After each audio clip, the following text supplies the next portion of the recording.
ಈ ರೀಲ್ನ ಯಾರು Instagram ಸಿಕ್ಕಿದ್ದಕ್ಕೆಲ್ಲ follow ಮಾಡ್ತಾರೋ ಅವ್ರಿಗೆ ಕಳಿಸಿ. ಓಹ್ ಬಂದ್ರ ಇವತ್ತಿನ ಟಾಪಿಕ್ಕು ಯಾವಾಗಲೂ ಪುರಾಣದಲ್ಲಿ ನಡೆದಿರೋದಲ್ಲ, ರೀಸೆಂಟ್ 2-3 ದಿನದಲ್ಲಿ 25th August 2026 ಇಬ್ಬರು ಖತರ್ನಾಕ್ ಕಳ್ಳರು ಏನು ಮಾಡಿದ್ದಾರೆ, ಅವ್ರ ಫೇಸ್ ಮಾಸ್ಕ್ ಹಾಕೊಂಡು ಒಂದು ಸೀಕ್ರೆಟ್ ಕಂಟೆಂಟ್ ರಿಲೀಸ್ ಮಾಡ್ತೀವಿ ಅಂತ ಅಂದ್ಬಿಟ್ಟು ಇನ್ಸ್ಟಾಗ್ರಾಮಲ್ಲಿ 25 August 2026 ಅಂತ ಅಕೌಂಟ್ ಓಪನ್ ಮಾಡಿ ಇನ್ಸ್ಟಾಗ್ರಾಮಲ್ಲಿ ರಿವೀಲ್ ಮಾಡೋಲ್ಲ, ಟೆಲಿಗ್ರಾಮಲ್ಲಿ ರಿವೀಲ್ ಮಾಡ್ತೀವಿ ಅಂತ ಇನ್ಸ್ಟಾಗ್ರಾಮಲ್ಲಿರೋ ಫಾಲೋವರ್ಸ್ ಎಲ್ಲಾನು ಟೆಲಿಗ್ರಾಮ್ ಫಾಲೋ ಮಾಡೋವಾಗ ಮಾಡಿ ಟೆಲಿಗ್ರಾಮಲ್ಲಿ 250 ಸ್ಟಾರ್ಸ್ನ ಯಾರ್ಯಾರು ಕಳಿಸ್ತಾರೋ ಅವ್ರಿಗೆ ಮಾತ್ರ ಆ ಕಂಟೆಂಟ್ನ ನಾವು ವ್ಯೂ ಮಾಡಕ್ಕೆ ಬಿಡ್ತೀವಿ ಅಂತ ಮಾಡಿದ್ದಾರೆ. ಸೊ 250 ಸ್ಟಾರ್ಸ್ ಅಂದರೆ 609 rupees ಟೆಲಿಗ್ರಾಮಲ್ಲಿ ಪೇ ಮಾಡಬೇಕು ಒಬ್ಬೊಬ್ಬರು. ಆ ಥರ 1,76,000 ಜನ ಆ 600 ಸಮಥಿಂಗ್ ದುಡ್ಡನ್ನ ಪೇ ಮಾಡಿ ಟೆಲಿಗ್ರಾಮಲ್ಲಿ ಫಾಲೋ ಮಾಡ್ಕೊಂಡಿದ್ದಾರೆ. ಸೊ ಸಿಂಪಲ್ ಮ್ಯಾಥ್ಸ್, 1,76,000 ಅಂತಲೇ ತೊಗೊಳ್ಳಿ, ಇಂಟು 609 ಅಂದರೆ 6.5 ಕೋಟಿ ಆಗುತ್ತೆ.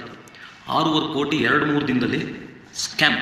ಈಗ ಅವ್ರು ಯಾರು ಯೂಸ್ ಮಾಡ್ತಾ ಇದ್ದಾರೆ ಟೆಲಿಗ್ರಾಮ್ ಅಂತಲೂ ಗೊತ್ತಿಲ್ಲ ಯಾರಿಗೂ, ಇನ್ಸ್ಟಾಗ್ರಾಮ್ ಅಕೌಂಟು ಆಕ್ಸೆಸ್ ಇಲ್ಲ. ಈ ಸ್ಕ್ಯಾಮ್ 1999 ಸ್ಕ್ಯಾಮ್ 1992ನೇ ಬೀಟ್ ಮಾಡುತ್ತೆ ಇದು ಸ್ಕ್ಯಾಮ್ 2026.